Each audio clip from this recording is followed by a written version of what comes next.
Ah, and here we see the wild bergman in its natural habitat of Vera Tower. It's an extremely conniving creature, able to deceive even the most adept Alamont players. Now, watch closely. Here, you can see the Bergman has loaded his grenades into his briefcase. Now, he's calling Alamont, claiming he wants a clean deal. Now let's take a peek and see what the other Bergmen are up to, shall we? Now we see a happy Wait a minute, why did he fall into the enclosure? Wait, hold on, this ain't supposed to happen. Hold on, no. Everyone remain calm, I'm sure the staff has everything under control. The half-well baby will be alright. Wait, why is the Alamont staff pointing the crocus at him? Wait a minute, everyone just calm down and... Today, we are gathered to celebrate the life of Wax, our amazing Bergman. Alright, this intro has been going on long enough, let's just get to the video. The types of players and no big deal. Let's kick it off simple, shall we? Starting with the new player.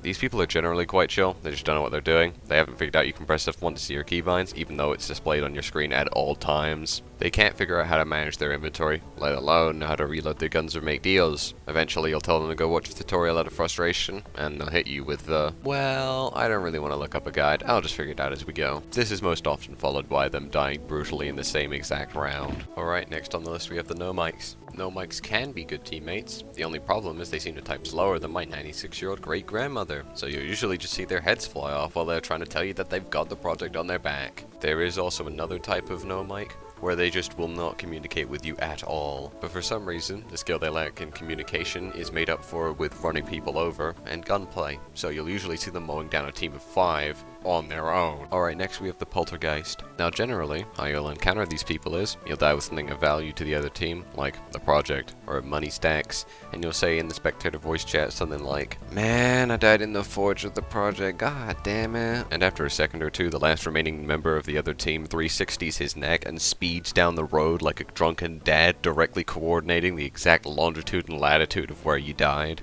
Now these people are generally annoying, because why are you metagaming in a Roblox game where you can't even get anything for winning? It doesn't even make any sense. And you're just ruining the fun for everybody else at the same time, so it's even worse. But either way, I've wasted too much time talking about these people, so let's talk about the bad drivers instead. These guys are pretty easy to locate because the moment you get in the driver's seat, you'll hear, "Yo bro, let me drive, I'm goated."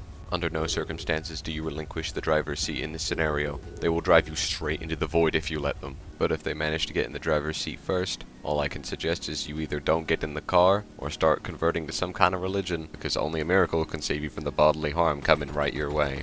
Oh, and don't you worry, it's not going to be a regular car crash. These guys are very, very creative. You'll end up in the ocean, the void, low Earth orbit.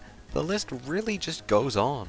But yeah, as the saying goes, don't drink seltzer bottles and drive, kids. With the public service announcement out of the way, let's talk about the instigators. Now these guys are especially dangerous, because you'll be under the impression that you're making a clean deal with Alamont, when suddenly one of the Alamonts screams pineapple at the top of his lungs and you see 3 of your teammates get plowed through by Halfwell's car before you can even process what's happened. Oh, you let these people talk on the phone with the other team for half a minute? Now, they're blood brothers with a friendship forged through fire and you have to win a 4v10 with nothing but a broken arm and prayers. No, seriously though, these people are god tier actors that are willing to shoot their own teammates over call to convince you to come help them.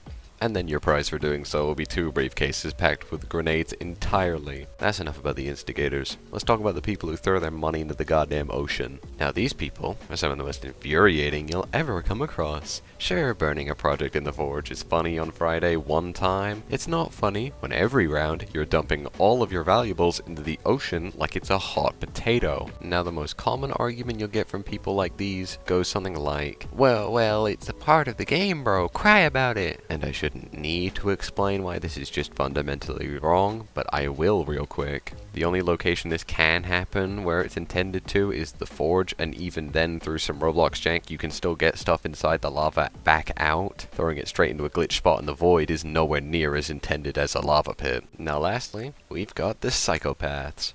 This is the one guy you'll see out of the corner of your eye while you're making a deal with another team, and he'll just be tweaking out on the sides like a pit bull on anabolic steroids.